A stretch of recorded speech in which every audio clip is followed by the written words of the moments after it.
In this video, I'm going to clarify a common misunderstanding, that Adam and Eve sinned by eating from the tree of knowledge in an attempt to become like God. In truth, that this was not the case at all. Adam and Eve were already created in the image of God and were divine in essence from the very beginning. They did not need to become like God. But really, the serpent's temptation was not a promise to make them like God. It was an invitation for them to become like him, become a beast, to be serpent-like, and to taste the knowledge of separation and duality of what it means to be not God and no longer divine but human. Their fall was not pride in a desire to be divine, but was a yearning to understand the contrast between divinity and creatureliness. The story of the tree of knowledge in the Garden of Eden is perhaps the most misunderstood passage in the entire Torah. It is often read as a moral fable, warning of disobedience and sin. But beneath the surface lies something far more profound, a mystical initiation into duality, consciousness, and the human condition itself. The eating of the fruit was not merely an act of disobedience, it was the first step into self-awareness and the beginning of humanity's exile from the divine. The Torah says the serpent told Eve, "You shall be like God, knowing good and evil." On the surface, this sounds like a temptation to become divine, but here is the paradox. Eve was already divine. She was created in the image of God. Her soul radiated purity.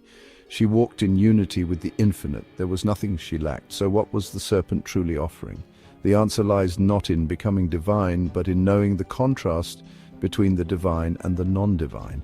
What the serpent really offered Eve was a new form of consciousness, a dualistic awareness, a human perspective instead of a purely divine one.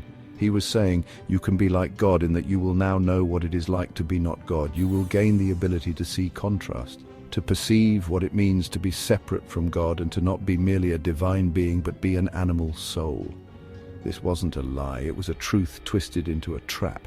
And in that offer was hidden the serpent's deeper agenda, to drag humanity into his own realm. The serpent is called cunning, subtle, and is described as the most cunning of all the beasts of the field. He was offering Eve not godhood, she was already divine and made in God's image, but instead he offered her beast consciousness and animal soul. He was saying in effect, you are already like God, but wouldn't you like to know what it's like to be like me? To know what it is to be finite, to be instinctual, to be self-aware in your separation. Eve desired not rebellion, but understanding. She wanted to know where the boundary lay, where God ended if possible, and where she began. She wanted to be like God, not in power or pride, but in awareness of contrast. And so she took the fruit, not in sinful evil, but in an existential yearning to understand the world. That moment was the birth of Da'at, not intellectual knowledge, but experiential awareness of good and evil, of divine and non-divine, of God and man, of unity and fragmentation.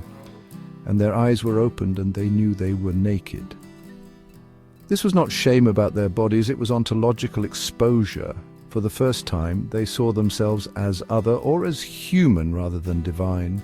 They perceived their separation from God. They recognized the line between the eternal and the temporal, between the infinite and the dust from which they were formed. This is what the Torah calls evil, or the Hebrew word ra, not wickedness, but simply being not God. In this deeper language, good is the divine essence, and evil is anything outside that unity of divinity. Evil here is not immorality but incompleteness, not sinful but fragmented existence.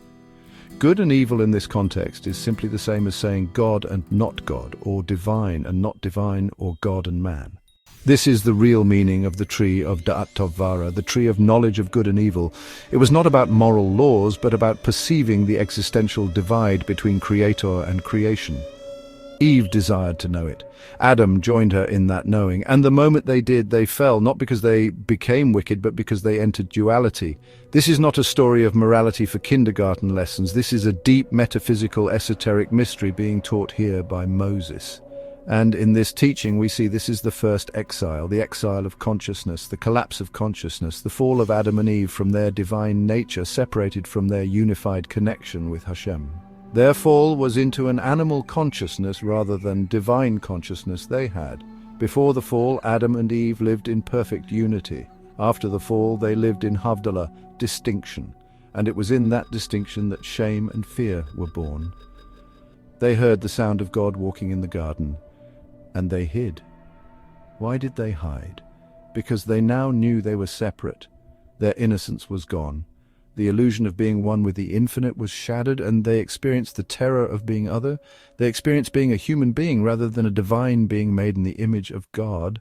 But here's the deepest layer. This fall was not a failure. It was the beginning of a journey. In Kabbalistic thought, every descent is for the sake of ascent. The sages teach that Adam fell in order that Mashiach might rise.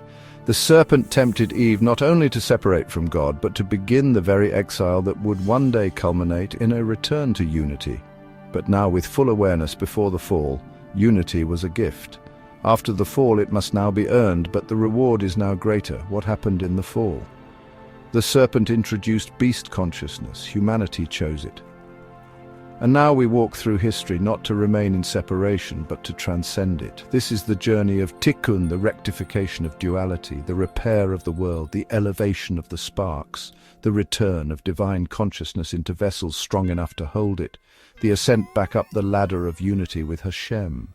And in the end, we are told that Mashiach will come not as someone who avoids the serpent, but as someone who defeats it. He will slay the Leviathan, the great serpent of ego and illusion, and reveal a world where duality collapses into unity, where man is not separate from God, but a vessel that shines with divine light, with full consciousness, with Mashiach consciousness.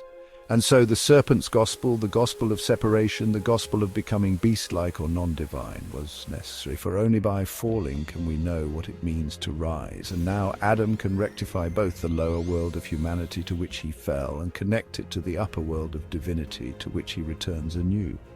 It was only by tasting exile that we long for redemption, and only by becoming aware of our nakedness, our humanity, can we one day be clothed again in garments of light. Thank you for watching. This has been a presentation of Avraham Eminer. The views expressed here are mine alone and are not meant to be an authoritative representation of any one religious tradition.